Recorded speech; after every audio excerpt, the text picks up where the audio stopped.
বন্ধুরা চলে এসেছি একটি শর্ট ভিডিও নিয়ে এবং আপনাদের প্রশ্নের উত্তর দিতে। আমার মতো হয়তো আপনাদেরও ড্রাগন গাছে প্রচুর ফল সেট হয়ে গেছে। তো এরকম অবস্থায় দেখবেন 10-12 দিন পর পর ড্রাগন গাছের ডালে ঝাঁকে ঝাঁকে প্রচুর নতুন কুড়ি আসবে। একদিকে যেমন গাছে ফল সেট হয়ে বড় হচ্ছে, অন্যদিকে কুড়ি বড় হয়ে ফুল হচ্ছে, আবার নতুন করে কুড়ি আসছে। এইভাবে গাছ কিন্তু ভরে রয়েছে কুড়িতে, ফুলে এবং ফলে। তাই গাছে খাবার চাহিদা রয়েছে প্রচুর, কারণ গাছে সবাই এখন গোগ্রাসে খাবার খাচ্ছে। কয়েকদিন আগেও এই মাদার গাছে আমি খাবার প্রয়োগ করেছিলাম, আপনারা আমার নিয়মিত দর্শক হয়ে থাকলে হয়তো দেখেছেন।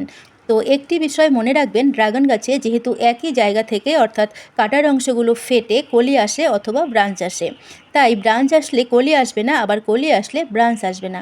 সেই জন্য এই ফুল ফলের সিজনে নাইট্রোজেন সমৃদ্ধ খাবার আমি দেব না। কিন্তু আমার টবের মাটিগুলো যেহেতু প্রচুর ভেজা রয়েছে, তাই আমি লিকুইড খাবার দিচ্ছি না, তাহলে কুড়ির পরিবর্তে ব্রাঞ্চ চলে আসবে। এখন আমি দেব পটাশিয়াম সমৃদ্ধ খাবার। জৈব উপায়ে পাকা আম বা পাকা কলার খোসা ভেজানো জল দিতে পারেন সপ্তাহে 2 দিন করে। তো আমি এখন দিয়ে দিচ্ছি NPK 10-26-26, খুবই সামান্য, ধরুন 1 চামচের 3 ভাগের 1 ভাগ করে টবের গা ঘেঁষে ঘেঁষে সামান্য গর্ত করে করে এই উপাদানগুলো দিয়ে দিচ্ছে তুষার।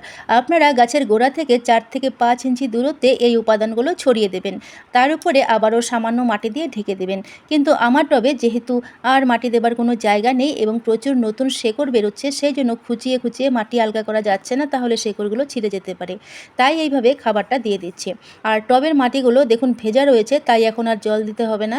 বন্ধুরা, গাছে এরকমভাবে ফুল ফলে ভরে থাকলে শুধু একবার নয়, গাছকে বারবার খাবার দিতে হয়। আর এ ব্যাপারে আমার চ্যানেলে আমি প্রচুর ভিডিও দিয়েছি, আপনারা প্রয়োজন হলে দেখে নেবেন।